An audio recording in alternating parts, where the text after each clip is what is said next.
Hello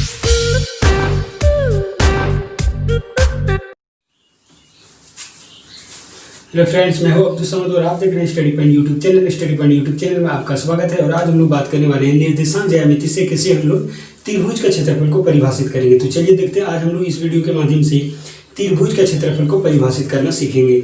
मान लिया जाए ये कोई त्रिभुज है, यहाँ ए लिख दिए, बी और यहाँ सी।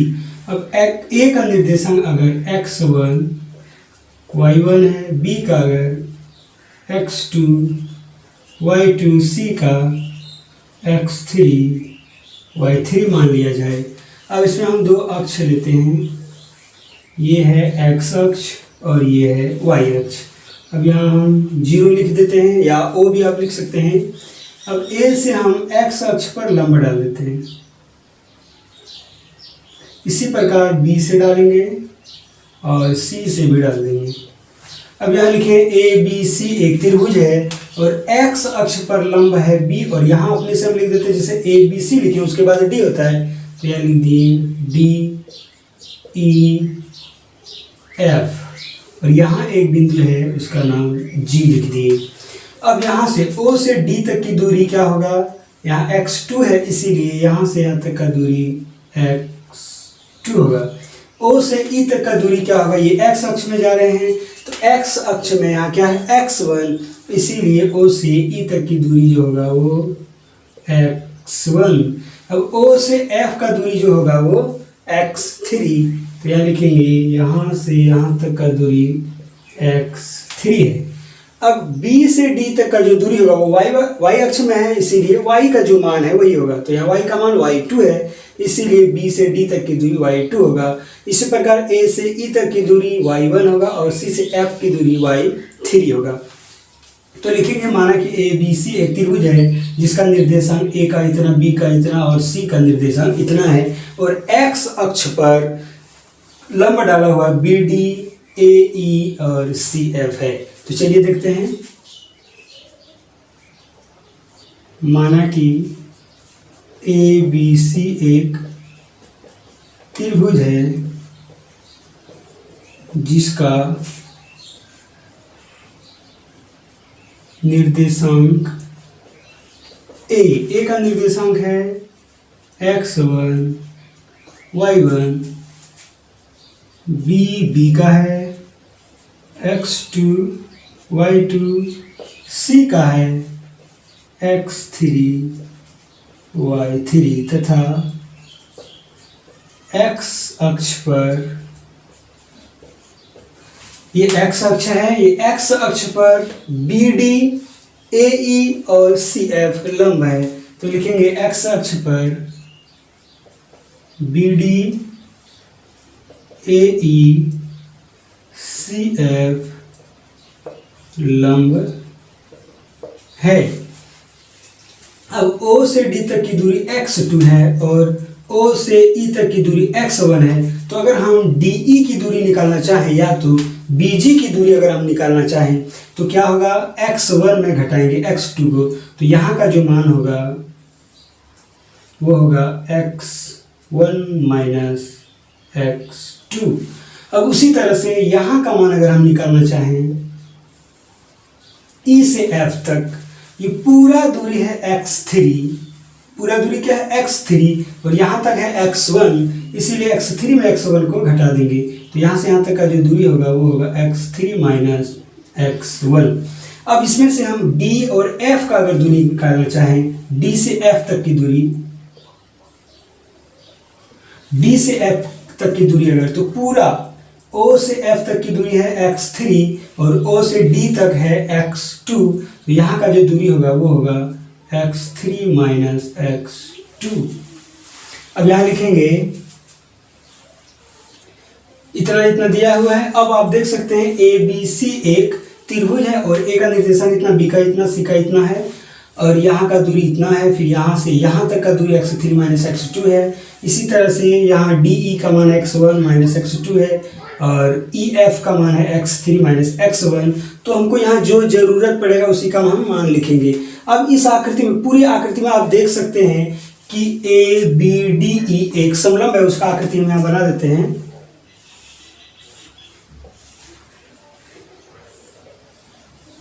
यहां ए बी डी ई है प्लस और एक ए सी एफ ई है, उसका भी आकृति यहां लिख देते हैं। यहाँ ए है, सी है, एफ है और यहाँ ई है। इतना को जोड़ देंगे, इन दोनों को अगर जोड़ दिया जाए तो ये पूरा आकृति आ जाता है। अब इस पूरी आकृति में हम क्या करें कि ए बी सी बच जाए, तो आप कहेंगे कि बी सी एफ डी को अगर घटा देंगे तो त्रिभुज ए बी सी बच जाएगा। तो इसको हम इस तरह से लिख सकते हैं, इसका आकृति कुछ इस तरह है। यहाँ बी है, यहाँ सी है, यहाँ एफ है और यहाँ डी है। तो इतना और इतना को जोड़ देंगे और इतना को घटा देंगे। ये तीनों जो है ये समलंब है और हम समलंब का क्षेत्रफल जानते हैं 1/2 समांतर भुजाओं का योग गुना ऊंचाई। तो आप इस समलंब में देखेंगे कि ये दोनों समांतर भुजाएं हैं, बी डी और ए ई समांतर है, इसीलिए ये दोनों समांतर भुजाएं। और इसका जो ऊंचाई है बी और यहाँ जी है, तो ये बी जी या आप डी ई भी लिख सकते हैं। अब इस समलंब में ए ई और सी एफ समांतर भुजाएं हैं और इसका ऊंचाई यहाँ जी अगर लिखेंगे तो सी जी होगा या जी सी, जो आप चाहते हो वही लिख सकते हैं। अब इस समलंब में समांतर भुजाएं बी डी और सी एफ है और इसका ऊंचाई बी सी है। तो हम इसमें से बी डी ए ई और बी जी और इसमें ए ई सी एफ और सी जी या जी सी, इसमें बी डी सी एफ और बी सी का मान ज्ञात करना है। तो सबसे पहले हम यहाँ लिख लेते हैं सबका मान।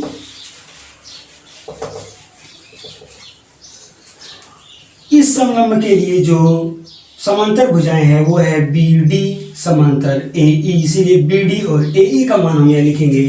तो ये बी डी बराबर होगा, आप देख सकते हैं ये बी डी वाई अक्ष में है, तो यहाँ का बिंदु जो y का मान है वही उसका दूरी होगा, तो y2 है, इसीलिए BD का मान जो होगा वो y2 होगा। अब आगे हम AE देखेंगे, ये y अक्ष में है तो y का मान y1 है, इसीलिए हम AE का मान y1 लिखेंगे।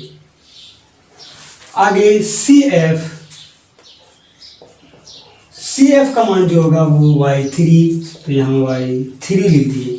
अब इसमें ऊंचाई चाहे BG या DE भी लिख सकते हैं, तो चलिए यहाँ DE लिख लेते हैं।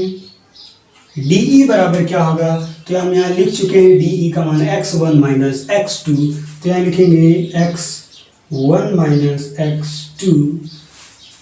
आगे EF का मान चाहिए, तो EF का भी मान लिख चुके हैं x3 माइनस EF का मान है x3 माइनस x1। अब D से F का मान है,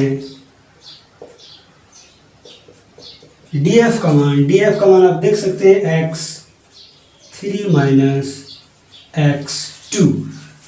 तो हम इतना का क्षेत्रफल में इतना का क्षेत्रफल जोड़ देंगे और BCFD का क्षेत्रफल को घटा देंगे। तो चलिए देखते हैं, त्रिभुज ABC का क्षेत्रफल बराबर समलंब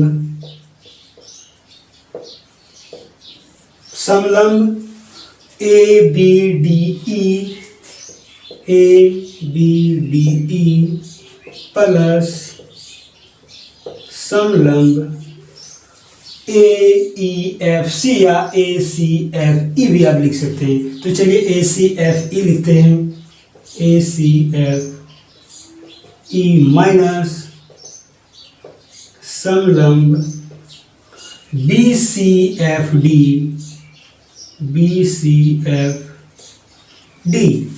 अब त्रिभुज ABC का क्षेत्रफल बराबर समलंब ABDE का क्षेत्रफल क्या होगा, तो हम समलंब का क्षेत्रफल जानते हैं 1/2 समांतर भुजाओं का योग गुना ऊंचाई। तो आप देख सकते हैं ABDE में समांतर भुजाएं कौन है, ABDE में समांतर भुजाएं BD और GAE है, तो यहाँ लिखेंगे 1/2 समांतर भुजाओं का योग। समांतर भुजा BD है बी डी प्लस ए ई और गुना ऊंचाई है डी ई, तो यहाँ लिखेंगे डी ई प्लस फिर समलंब ए सी एफ ई, तो समलंब का क्षेत्रफल 1/2 समांतर भुजाओं का योग। तो ए सी एफ ई में देखेंगे समांतर भुजाएं कौन है। ए सी एफ ई में समांतर भुजा ए ई और सी एफ है, तो यहाँ लिखेंगे ए ई प्लस सी एफ और गुना ऊंचाई जो होगा वो ई एफ है, तो यहाँ लिखेंगे ई एफ माइनस फिर समलंब बी सी एफ डी, तो समलंब का क्षेत्रफल 1/2 समांतर भुजाओं का योग गुना ऊंचाई, तो यहाँ लिखेंगे 1/2। अब समांतर भुजाओं का योग किसमें, बी सी एफ डी में देखेंगे समांतर भुजा कौन कौन है।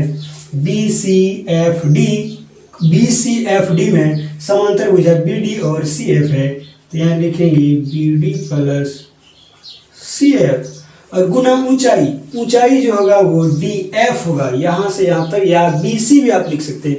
तो चलिए बी सी ही लिखते हैं, गुना बी सी। अब इसी को अगर हल कर दिया जाए, ए बी सी का क्षेत्रफल बराबर 1/2 लिख दिए। बी डी प्लस ए ई, अब यहाँ देख सकते हैं बी डी का मान क्या है, तो बी डी का मान y2 प्लस ए ई का मान y1 है, y1 लिख दिए गुना डी ई। अब डी ई का मान देखेंगे तो x1 माइनस x2 है, तो यहाँ लिखेंगे x1 माइनस x2 प्लस 1/2 ए ई प्लस सी एफ। ए ई का मान है y1 प्लस सी एफ का मान है y3। उसके बाद गुना ई एफ का मान है x3 माइनस x1, फिर यहाँ माइनस है तो माइनस लिखेंगे 1/2। B D plus C F, B D का मान y2 है, तो यहाँ y2 लिख देंगे। उसके बाद प्लस सी एफ का मान चाहिए, तो सी एफ का मान y3 है, यहाँ y3 लिख दिए गुना बी सी का मान या अब डी एफ का मान, दोनों में किसी एक को हम लिख सकते हैं। तो डी एफ का मान है x3 माइनस x2, तो वही होगा बी सी का मान, तो x3 माइनस x2। अब इसी को अगर हल कर दिया जाए, यहाँ 1/2, यहाँ भी 1/2, यहाँ भी 1/2, तो तीनों आम में आप देख सकते हैं कि 1/2 है, तो 1/2 को हम कॉमन ले लेंगे। तो तीनों से अगर 1/2 को कॉमन ले लिया जाए तो यहाँ बचेगा y2 प्लस y1 गुना x1 minus x2 plus y1 plus y3 गुना x3 माइनस x1 माइनस 1/2 तो कॉमन ले लिए हैं, तो y2 प्लस y3 गुना x3 माइनस x2। अब इसी को अगर हल कर देंगे 1/2 लिख लिए। इतना को इतना के साथ अगर गुना करेंगे तो y2 x1 होगा, लेकिन x1 पहले लिखेंगे और y2 बाद में लिखेंगे, क्योंकि ABCD में पहले x होता है उसके बाद y, इसीलिए हम x को पहले लिखेंगे। तो इतना को इतना के साथ गुना करेंगे तो x1 y2 होगा, फिर इतना को इतना के साथ गुना करेंगे x2 y2 होगा, तो माइनस x2 इंटू y2। अब फिर इतना को इतना के साथ गुना करेंगे तो x1 y1 होगा प्लस x1 इंटू y1, फिर इतना को इतना के साथ गुना करेंगे तो माइनस x2 इंटू y1 होगा। तो इतना को इतना के साथ गुना करेंगे, इन दोनों को अगर गुना करेंगे तो इतना होगा। उसके बाद यहाँ प्लस है, प्लस लिखेंगे, फिर इतना को इतना के साथ गुना करेंगे तो x3 y1 होगा, तो यहाँ लिखेंगे x3 y1। इतना को इतना के साथ गुना करेंगे तो माइनस x1 इंटू y1 होगा, फिर इतना को इतना के साथ गुना करेंगे x3 y3, तो यहाँ लिखेंगे प्लस x3 इंटू y3, फिर इतना को इतना के साथ गुना करेंगे तो माइनस x1 इंटू y3 होगा। तो इतना को इतना के साथ गुना कर दिए तो x3y3 x3y3 लिख दिए। फिर इतना को हम जब इतना के साथ गुना करेंगे तो x1y3 होगा, तो x1y3 लिख दिए। अब यहाँ माइनस है, ये माइनस और यहाँ y2, तो माइनस y2 को x3 के साथ अगर गुना करेंगे तो ये होगा माइनस x3y2। फिर इतना को इतना के साथ जब गुना करेंगे तो यहाँ भी माइनस वहाँ भी माइनस, तो ये प्लस हो जाएगा। और y2 को x2 के साथ अगर गुना करेंगे तो ये होगा x2 इंटू y2। तो इतना को इतना के साथ गुना किए तो इतना होगा, फिर इतना को इतना के साथ गुना किए तो इतना होगा। अब इतना और इतना को गुना करेंगे, y3 और x3 को गुना करेंगे तो x3y3 होगा। यहाँ प्लस लिखेंगे x3 इंटू y3। इतना को इतना के साथ गुना किया तो x3y3। फिर अब जब इतना को इतना के साथ गुना करेंगे यहाँ माइनस होगा। क्यों माइनस होगा? ये जो माइनस है इसके साथ भी है और ये इसके साथ भी है। फिर अब इसको इसके साथ गुना करेंगे तो ये माइनस माइनस प्लस हो जाएगा। और यहाँ y3 है और यहाँ x2, ये प्लस होगा x2 इंटू y3, इतना होगा। यहाँ है 1/2, यहाँ लिखेंगे 1/2। अब यहाँ देख सकते हैं x1 y2, अब कहीं x1 y2 है, x1 y2 देखना है हमको, x1 y2 कहीं नहीं, x1 y2 है। अब देखेंगे x2 y2 कहीं है, x2 y2। तो आप देख सकते हैं यहाँ माइनस में x2 y2 है और यहाँ प्लस में x2 y2 है, तो इतना और इतना को काट देंगे। अब यहाँ x1 y1 है और यहाँ x1 y1 है, तो यहाँ प्लस में और यहाँ माइनस में, इसीलिए इन दोनों को भी हम काट देंगे। अब यहाँ x3 y3 है और यहाँ भी x3 y3 है, तो यहाँ प्लस में है और यहाँ माइनस में, इसीलिए इसको भी काट देंगे। तो यहाँ 1/2 लिख लिए, यहाँ बचा x1 इंटू y2। इतना तो काट दिए, इतना को भी काट दिए, तो यहाँ बचेगा माइनस x2 इंटू y1। इतना को तो काट दिए हैं,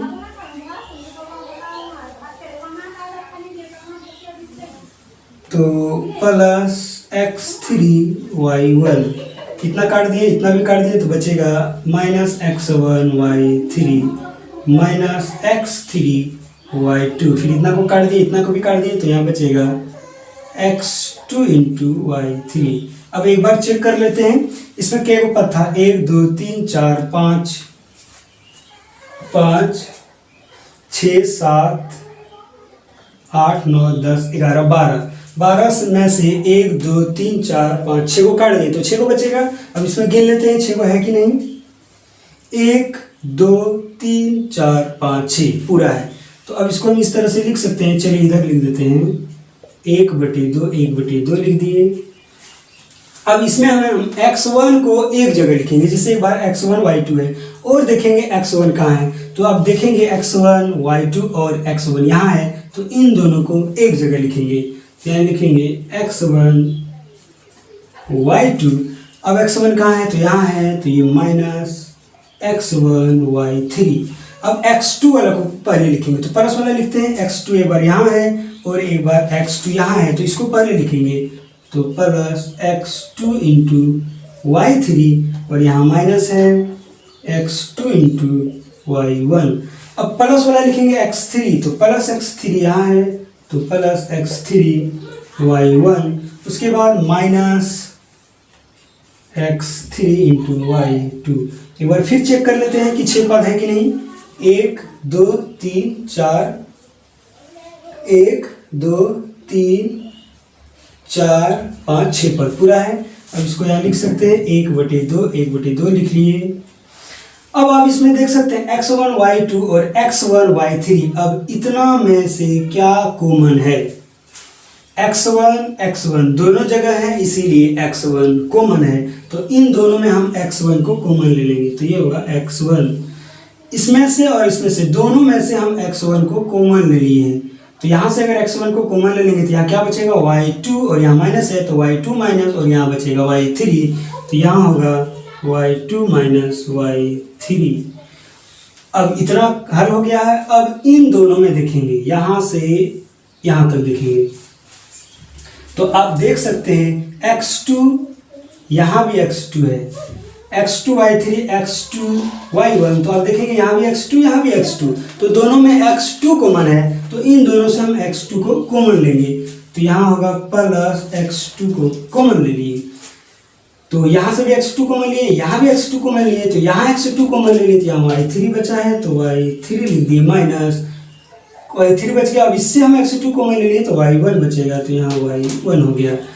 अब x3 y1 x3 y2, अब इतना में से हम अगर कॉमन लेंगे तो आप देख सकते हैं यहाँ x3 मिला हुआ है, इसीलिए x3 को अगर कॉमन लेंगे तो यहाँ y1 बच जाएगा, तो प्लस x3 को अगर कॉमन ले लेंगे तो यहाँ क्या बच जाएगा, x3 को ले लिए तो y1 माइनस और वहाँ y2, तो आप देख सकते हैं 1/2 x1 y2 minus y3 plus x2 y3 minus y1 plus x3 y1 minus y2, यही निर्देशांक ज्यामिति में त्रिभुज का क्षेत्रफल होता है। तो इस तरह से हम निर्देशांक ज्यामिति में त्रिभुज का क्षेत्रफल को परिभाषित कर सकते हैं।